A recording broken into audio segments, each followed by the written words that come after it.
Hello. To my surprise, several people have expressed genuine interest in the audio equipment that I use for these videos, particularly this microphone. This one's gotten a lot of questions. This is the Tascam TM60, which I have trouble getting the camera to focus on, but there it is. The Tascam TM60 is a small diaphragm condenser microphone, which, take that off, you can see, it looks like that. Technically, they also call these pencil microphones. Normally, people use these to mic up instruments, but I find that it gives excellent sound for me running my silly mouth. Normally, when I use this mic, I have it on this stand that came with it. It clips in, and that's basically that. Unfortunately, right after I bought this microphone and found out how great it is, Tascam canceled the damn thing. So I'm pretty upset about that. I really wanted to get more of these because they're very good. I have it on the stand now. You can hear a little bit more room noise, I'm sure. Let me cut it off. Now you should be hearing me on this. This is a dynamic or stage mic. This is the kind of microphone that they use at live events or for karaoke or whatever. You'll notice it doesn't work very well if I'm talking away from it. It's really quiet and garbage. You have to get right up on these things for them to really work. So that's kind of a problem. I don't actually use this stage mic very much for videos, but well, I don't know of any video right off the top of my head that I've used it on. It was very cheap. It's a Samson R21S, which you can sort of see maybe. I don't know. There it is, Samson R21S, and I don't really use it much. So let's switch to some mics that I use. You look at me cutting off my own audio. Ridiculous. Yeah, this mic requires phantom power. This is a large diaphragm condenser. It's also a side address condenser. This is a Polsen. Yep, Polsen. Whatever that is, PCR 65. These windscreens are from eBay. They're just cheapy foam windscreens, but they're really helpful for keeping pops and such out without having to buy a pop filter for the mic. So that's kind of important. By side address condenser, I mean if I turn this around and then I talk, you'll notice that I'm being rejected to some extent. It really doesn't listen to you unless you're right there. But this microphone I've used on some videos. I bought it as a second mic, but my other mic was stuffed somewhere, and there have been some situations where I wanted to reject some of the back noise, have it be a little directional, and most large diaphragm condensers don't seem to have that directional quality. So let me switch off the phantom. Alright, this is the Senal. Look at that. Yeah, there we go. Senal SCM-600. This is my first large diaphragm condenser. One of my recording friends who knows what they're doing, boy, do they know what they're doing, trust me. They've got a lot of stuff going on. One of my recording friends listened to this, and they said it sounded like an AKG. I mean, I don't know all the microphones they use in the biz, but he said it sounded like this $550 microphone that was his first microphone. This cost me more like $60 or $80. I also have an eBay foam windscreen for this one. I do have a pop filter, but I find that pop filters are very annoying, and the windscreen does most of what I need. This is the podcaster microphone type. Excuse me. This is the kind of mic that you normally see all those podcasters with. Usually a lot of them have, I think, a Shure that's made for podcasters and has a directional like this. This one's directional like this. And most of these condensers have a shock mount like this. This is actually an ancient Radio Shack desktop microphone mount, by the way. But that's neither here nor there. So these large diaphragm condensers usually come with a shock mount so that any shaking of desks or whatever doesn't make noise in the microphone. You may actually be hearing an AC hum in this. I found that if I touch the metal body sometimes, depending on what I'm plugged into, there's an AC hum, so I have a paper towel that I just wrap around it and hold it with. That usually cuts the hum out because now my skin isn't directly making contact with the metal. So this one is what I used for a lot of narration, especially in my older videos, or if you saw me with a condenser in front of me, it was probably this condenser.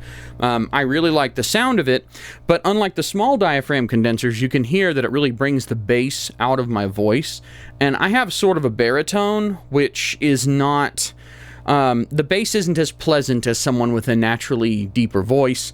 So it's kind of a problem, but in general, the sound is more pleasing to the human ear because we kind of like those bass frequencies. They make us feel good. So this microphone gets a lot of play. Like I said, this one's supposed to be the secondary, but it's directional, and there's some other oddities. So moving on to some other microphone equipment, that's all the mics that I have in terms of just this stuff. This Tascam TM60 is its own standalone thing, and I actually have an XLR to headphone cable, which is how I plug it into my Panasonic camera here.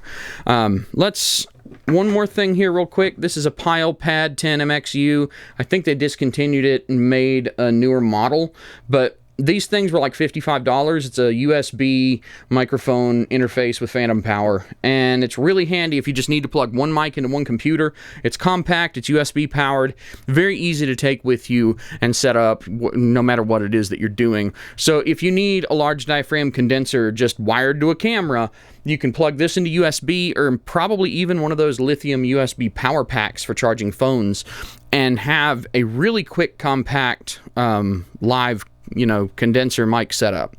I'm going to cut this off and switch to another audio source. This is the XM88, a long shotgun mic. I'm going to get it hooked up. Can you hear me? I hope you can. This is a big shotgun mic. This is a furry windscreen that's kind of hard to stretch onto it. But just to show you, that's a pretty long shotgun right there. It does a lot of rejection. You probably can't hear me as well from this angle.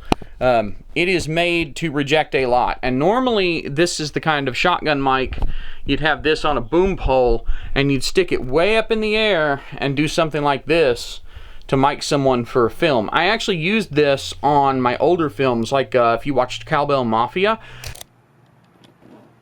I need you to lean in more. Do you lean in again? Okay, and Will, come over here. Yep. You're gonna stand right here. One of the few where I actually have some audio. This is the microphone I was using for my early filmmaking experiments. And let me just show you what happens when you take a long shotgun and you turn it around. So this is me talking off axis to the shotgun. You're probably getting a lot of room noise and not a lot of direct voice. It probably sounds very echoey and nasty. One disadvantage of shotguns, they don't tend to reject as well from the rear. I've got that pointing at me now. But side address, it doesn't work at all. You're probably hearing crap. This microphone, I think I paid $80 to $100 for the whole thing, and like I showed you, now I'm using a little pigtail because I don't feel like hooking all these wires up, but it comes with this kit. It's got a foam windscreen, a handle, long XLR cable, clip, a bunch of stuff.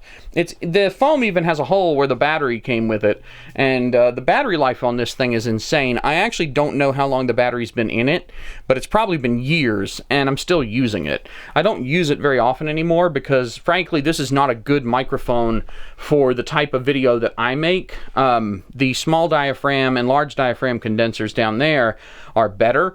Shotguns have some audio peculiarities. They happen to be very good for filmmaking due to their strong rejection of side address like this. So noise coming from the side is not as effective. But the thing is, especially these long shotguns, I didn't realize this when I bought it, they have a tendency to be a little bit too directional. So this is not necessarily what you'd want to get. Most people who get a shotgun, they wouldn't want to get a shotgun that comes all the way to here. They'd want to get a somewhat shorter shotgun. Technically, you could say that the small diaphragm condenser is a very, very short shotgun mic. But anyway, this is the kind of mic that people use on film sets. If you've seen that big, huge, fluffy thing, that's what they call a dead cat windscreen, and or a blimp, actually. They call those a blimp, but generally this is like a dead cat or dead mouse, whatever you want to call it, because it looks like a dead cat. But the big puffy ones are called blimps, and they're huge screens that are around the microphone and filled with fur that reject a whole lot of wind noise, even if it's really windy. This will reject most light wind, but if it's blasting, you're going to hear it. Anyway, one more thing, and then we'll be done. Do you lean in again? This is the Zoom H4n handy recorder with a nice little case. I've switched back to this Tascam, by the way, because I can't actually hook this directly to the camera. I don't have the cable here right now. I don't get the best results when I hook this to the camera. This is a recorder that has been worth every one of the $200 I paid for it 10 years ago. And this is an eBay dead cat for the mics that are built in. There's a stereo mic pair in here. What I'm going to have to do is edit this in later. Oh, somebody's messed with my settings. I do not like that at all. Who has messed with my settings? Why is it set to that? That is not correct. So I'm recording right now. Let's, a little synchronization clap there. This is the Zoom H4n, and this is what it sounds like close to me. And this is what it sounds like. You probably hear some handling noise because I have it in my hands. But I'm just going to put it down on my desk. And I would normally set this somewhere on a tripod or a stand or whatever so that it just sort of sits near the subject. But the Zoom H4n's built-in stereo mics, this is what I would use normally back in the day before I had all these other mics. This is the first really like dedicated microphone that I ever got. Other than the XM, you know, this shotgun thing. This is the thing that I used for most of my recordings for years. And you can probably hear why. If I'm to switch, I'm just going to switch between the Tascam TM88 or TM60 or whatever on the bench here, and then back to the Zoom. You can hear the difference between the two. So if I'm switching between them, you can hear why the Zoom is so nice. It's not just stereo, it's really high quality. It's probably beating the crap out of the Tascam. It captures things so well. The only disadvantage is, of course, the Tascam being a pencil mic like this, it can capture with a little bit more rejection of the side stuff. The Zoom captures a lot. It's got a 90 degree if you don't rotate the little capsules. So the Zoom sounds great, and I love it. Anyway, that's all the microphone and recording equipment that I generally use, but I've got one more thing that you probably would never have guessed. Hang on. So Jody, what's your last microphone? Well, you're not going to believe it. This. Any other camera can be a microphone. This is my old Canon R60, the first camcorder that I bought with my own money, brand new. This is the thing that I used for a long, long time. We should be synced. And look at that, you can record me, but here's the thing. The built-in audio on the Lumix here is not going to be so great, but this R60 right here, it's just a cheapy camcorder, but we're not going to use the video. We're going to use the audio. So if we don't have a microphone, but we happen to have another camera of some sort just lying around, or even your phone, you can actually just take a cell phone with something like Easy Voice Recorder for Android, which I suppose it would make sense for me to show you now. You're hearing me on the Canon, but maybe I'll add that in as well. I have on many occasions used this, sometimes with an $8 eBay lapel or lavalier mic, to capture stuff. So right now, Easy Voice Recorder on Android, I'm just recording the built-in mics on my phone. Now, it's not amazing, but with a cheapy clip-on lapel mic, hey, it could be great. And I also just realized there's one more microphone that I've left out. I will go get that now. I already made another video about it, just sort of vaguely reviewing it, but the Saramonic SR WM2100 lavalier microphone set, which comes with two mics, which unfortunately do not get recorded independently, because I guess they hate me. But we take our receiver, turn it on, and make sure we get a green light blinking. We do. And it has a shoe mount, so we can just attach it to the camera this way. Then we have the actual lavalier mic, coil that off, and it can just be clipped to a shirt or whatever. Let's just pinch it. I don't really have time to goof with it for something that's not this serious. You want to ideally clip it somewhere where it won't be rubbed against by some idiot's long beard. So I'm going to switch over. Let's turn these on. Okay, and we're going to switch mics now. You should be able to hear me, and it's probably way overdriven. 6 clicks down and it usually gets the job done. Now this is obviously like a belt pack. You can just clip it to your shorts. I'm just going to put it down. But you're hearing me on the lapel mic or lavalier mic that I use for my Roll and Ramble series. When I'm driving in the car, this is usually the one that's clipped to my neck. Ridiculous, off the charts. I don't remember all the details because it was so long ago. And the camera's over on the windshield with the big mount, with the 3-cup mount. The receiver, I usually put a single cup mount to hold because there's not enough room for the shoe mounting like I've got it right now. But anyway, this is probably one of the other best investments I've made, because it turns out this is how you get good audio even if you're not near the camera. So I can take this, and if I just wheel away or something, you know, I'm over here on the other side of the room, but you can still hear me as if I'm not. So I can be, hey, I'm way over here, but I don't have to grab this microphone and take it with me because I've got it clipped and attached to me already. So I don't have to do anything. I sound good if I have to move around. And that is where this excels. Now, granted, if you're on a movie set, you can use this. Just stick it above where you'll generally be, and you'll get good enough audio. But there's no denying that a lavalier microphone is the way to go, especially if you have to move around, especially if you can't put a microphone, especially if you need to hide one. Because often what people will do with these lavaliers, by the way, pet peeve, I hate it when I see some idiot TikTok video. I don't even watch TikTok, but someone takes a cut and some girl, it's always some young girl, is holding a microphone like this. Like, oh, I bought a lavalier microphone and I'm holding it like this. Oh, I gotta put my 3 pinkies out so that I can... This is not how you use a microphone. There's a clip. There's a clip. Or you can get gaffer tape and make a triangle, and what people will do is they'll tape it, like you'll tape it right here. You'll make a little triangle out of tape that doesn't have the sticky side showing at all. Kind of like those little triangle football things we made in school. But you make a triangle, and then you put the gaffer tape over the triangle, and you can tuck the microphone down in there. And that way it doesn't scrub too much on your chest, which gives it that scratchy sound that you don't want. But that way you can conceal a microphone right here underneath their shirt, and you won't hear anything.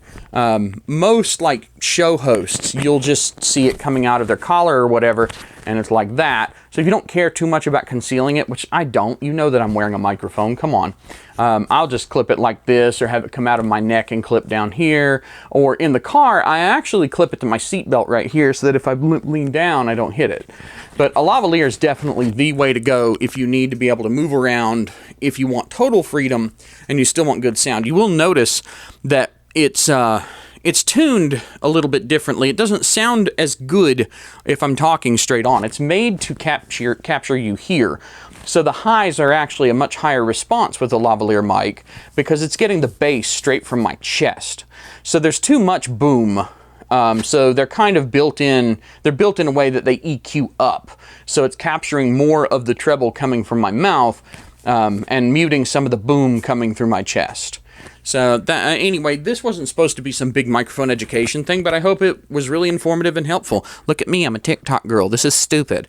Okay, like, comment, subscribe, and all that crap, and I hope to see you in the next one. I don't know how I'm going to see you. That's creepy.